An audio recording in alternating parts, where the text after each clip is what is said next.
Hi, I'm James and welcome to another unboxing video. Today we're looking at Dungeons and Dragons, The Legend of Drizzt. Now this came out a good few years ago now, I think it's about 10 years ago.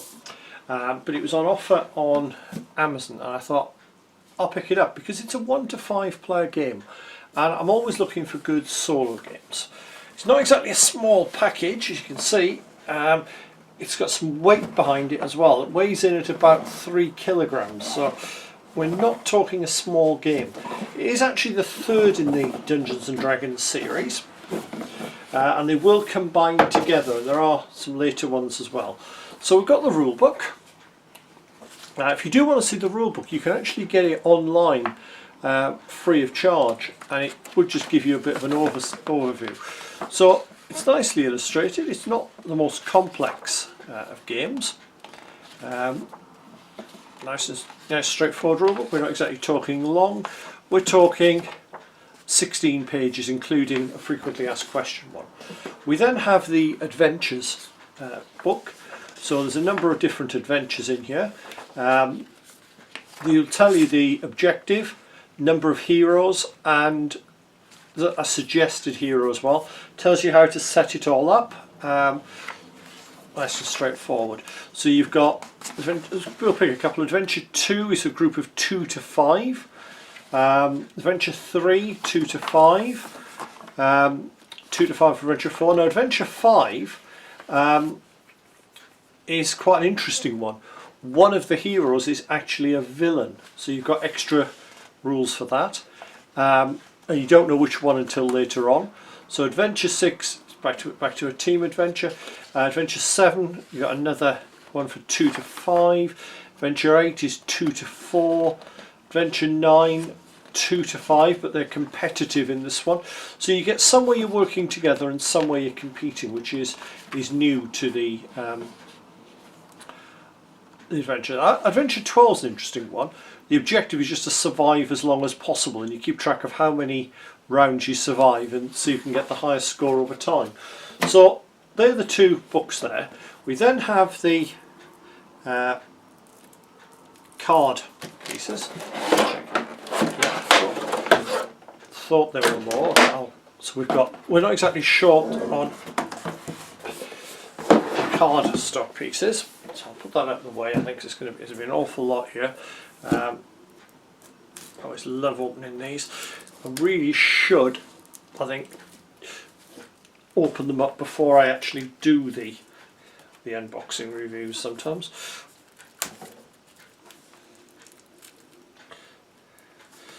So we will get that. If nothing else, they have good plastic. It's come off now. That, am I going to be able to get anywhere now? Yeah, there we go. It's starting to peel now.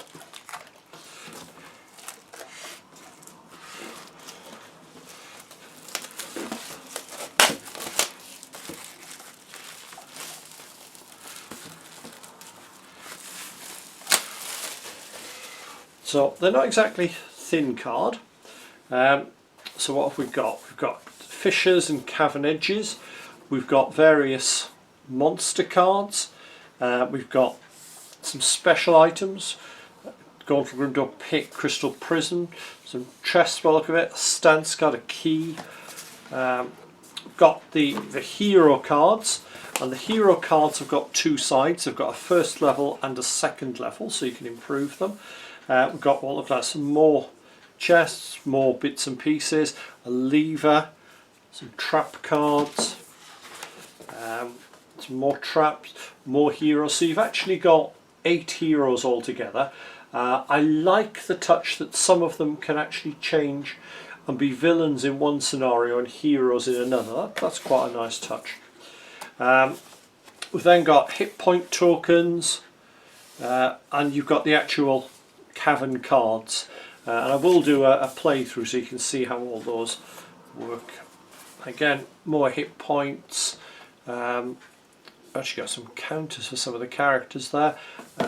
More cavern tiles, and more of the same. More of the same. I quite like, there's some nice variations on some of these. You've got crystal shard. I wonder where that one came from. A drow glyph. Yeah. It seems that you've got counters for all of the characters as well, so you could play it without the figures. So we've got yet more. There's underground river, broken doors, dwarven statues, narrow passages. Yep, so we've got that's the first pack. We've got another pack as well.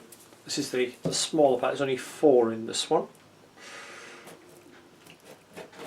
Just as hard to get into that.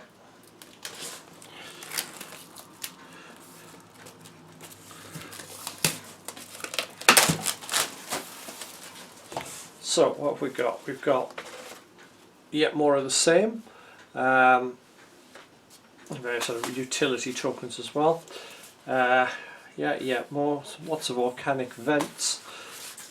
Then we've got the destination and start tiles. We've got a rocky lair, and we've got a starting cavern. And we've got 2 other destination tiles. We've got an ancient throne and the surface hollow. So we've got all of those. So they're the card parts. We've actually got the cards then.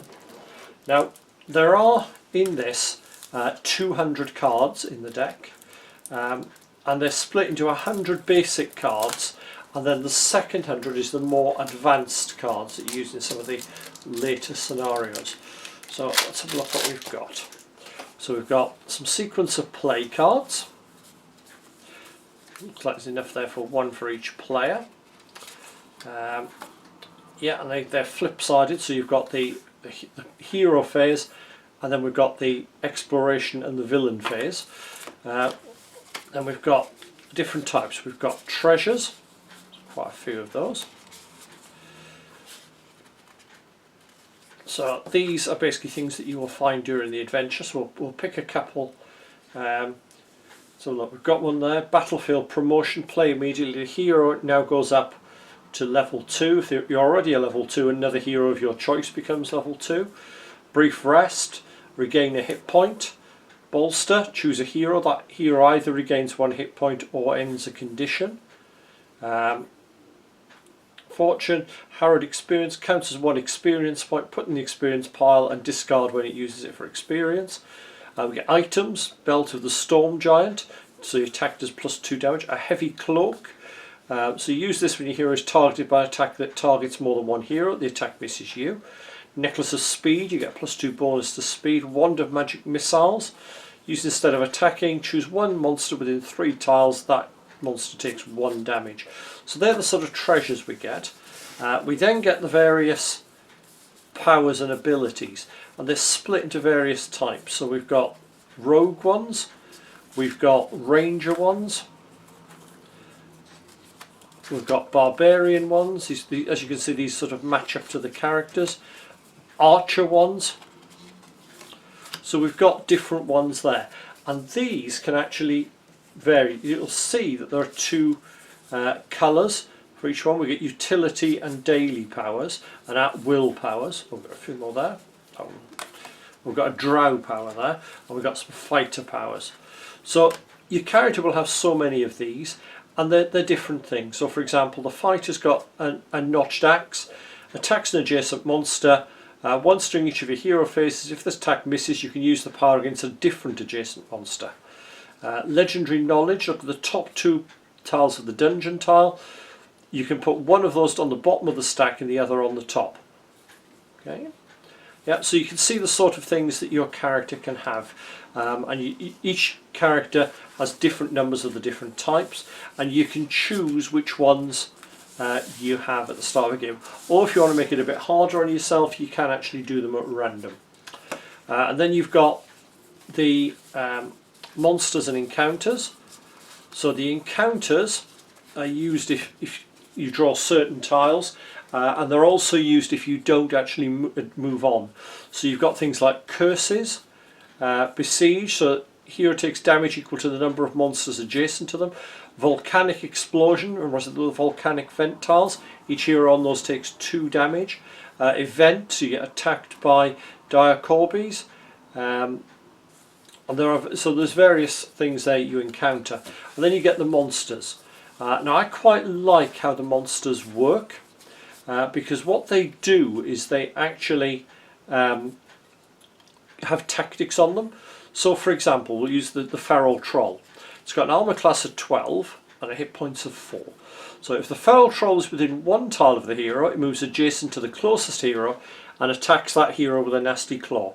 After the attack, pass the card to the player on your right. So the cards are passed around because they activate whenever that player has finished their turn.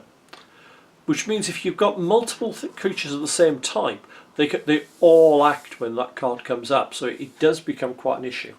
And then otherwise, if it isn't within 1 tile, it regains all its lost hit points and moves 1 tile towards the hero with the fewest hit points remaining. And after that, pass to the player on the right. We've got a goblin cutter. Armor class of 12 and only 1 hit point, so 1 hit's going to kill it. If it's within 1 tile of the hero, it moves adjacent to the closest hero and attacks. Otherwise, it moves 1 tile towards the hero with the fewest hit points remaining. So they will actually vary what they're doing based on what you actually like, what they're like personality-wise. I may as well open the advanced ones, so I can show you the advanced ones as well.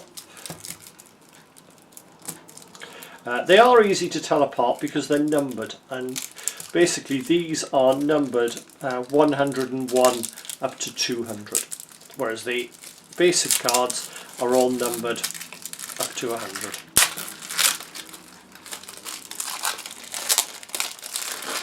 So what have we got in these? So we've got allies. Yes, some of the characters can actually have allies. You'll see some of them are actually the same as the heroes. So Wolfgar is an ally. If it's within 1 tile of a monster, attacks. Otherwise moves 1 tile towards the closest monster. Counts as a hero for the purpose of monster attacks. So we've got some more curses, we've got various events. They're also the encounters, they're the same. We've got some different monsters. So we've got, for example, a Drow Duelist. Some of them are the same, some of them a bit more. That's a nasty one. Hunting Party. Draw 2 more monster cards and play them both. We've got some more powers. Got assassin powers as well now. Battle Rager powers. So there's a lot of variety. More Drow powers. These are sort of the more complex ones. We've got some more treasure cards. That's quite a nice one, tying into the background, a Scrimshaw Charm, which lets you re-roll any dice roll. So we've got all of those. And then we come to probably the main reason I picked this up. We have the figures. So let's have a look at what we've got in the figures. And there's 40 figures altogether. So we're not exactly skimping on the figures. So we'll start with this one. These are in no particular order, they're just as they come out. This is quite a convenient one. It actually looks like heroes. Yeah, you've got Wolfgar, you've got Drizzt, and as a nice touch, it actually tells you on the base who they are if you're not sure. So I'm guessing, yep, that's Bruenor. So we've got a Dwarven fighter, we've got a human female archer, we've got, who's that one? Athrogate, who's a Dwarven berserker. We've got a halfling thief, we've got the projectile drow ranger, we've got a human barbarian, and we have Guinevere, which is the Black Panther statue. So 7 hero figures. That's all what we've got in this one. I'm guessing that with them being colour coded, it's just to make life a bit easier from the perspective of gaming. So we've got Drow, we've got a Drow magician, 3 Drow duelists. Now I like that one. 3 spider swarms. They're quite nice. We've got a Drider, so always a useful one. And that one's a bit of a fold. I may have to just try and put something like that in some hot water and push it out. We've got a Shadow Dragon. Not particularly big compared to the characters, but still useful. What have we got in the next bag then? And these are made of a slightly different material. These are the sort of the ghost and spirit figures. We've got 3 water elementals, and I like the fact they're translucent. That's a nice touch. And 3 the spectres, hypnotic spirits. So again, we've got 3 of those. They're quite nice. Let's go to the grey bag. What do we have in this one? And the Cubit the cat is trying to get in on the act. So we've got a mind flayer. We've got a Yochlol, the handmaiden of Lolth. We've got Jalaxy. I'm trying to read that one. Can't quite make it out. Drowned mercenary. We've got a matron mother, the drow. And we've got Artemis Entreri, a human assassin. Actually, looking at this, between pulling out the adventurers and people like the assassin and the drow, you've actually probably got enough for a full adventuring party there. So let's move on to this bag, the green bag. Oh, there's some bigger figures in this one, and some smaller. We've got some goblins. So we've got a goblin champion. We've got 3 goblin archers, and we've got 3 goblin cutters with daggers. Well, considering I'm running the road to Fandal in at the minute, I think I've just got my creatures for that. We've got 3 hunting drakes. They're quite useful. And we've got 2 rather large troll figures. It's looking pretty impressive. Then we get into the last bag. Now this one, there's only one thing in this, but oops, there's a dice as well. I'll have to get that in a second. Standard D20, a ballo. Now that is nice. That is brilliant. You can see there the sheer size of it. That's going to take a little bit of painting, but it will look really nice on the table. We've got the whip curling round, we've got the wings folded in. I suppose with it being a balor, we don't need to argue whether balrogs should have wings, although in all fairness, balors are basically your balrogs. So yeah, I do like that figure. That is imposing. So they're the figures you get with it. I think they're great. They have got a lot of potential gaming wise. If you think about it from the perspective of what do you have, what's going to be useful as a game figure, that is just beautiful. That's your big bad boss. Trolls, yep, they're always useful. The dragon, I'm not too impressed with. Whether it'll look better by the time I've then straightened it out, I don't know. But yeah, it's a useful little addition. Driders, I think are just lovely looking figures. Shame the sword's a bit bent there, but I'm sure that'll come back. Water elementals probably less useful. The spirits are useful. Some of the drow probably less useful. The mind flare is probably not something I use a lot of initially, but the for personality figures there's loads. The hunting drakes are good, the goblins are great, spiders are fantastic. There's enough there for to start a game as with your adventuring party and so on. When you think that I paid £37 for this, to buy those figures would be pretty substantial. I mean, let's be honest, okay, buying something like that anywhere else, that would probably be the same cost as the actual game.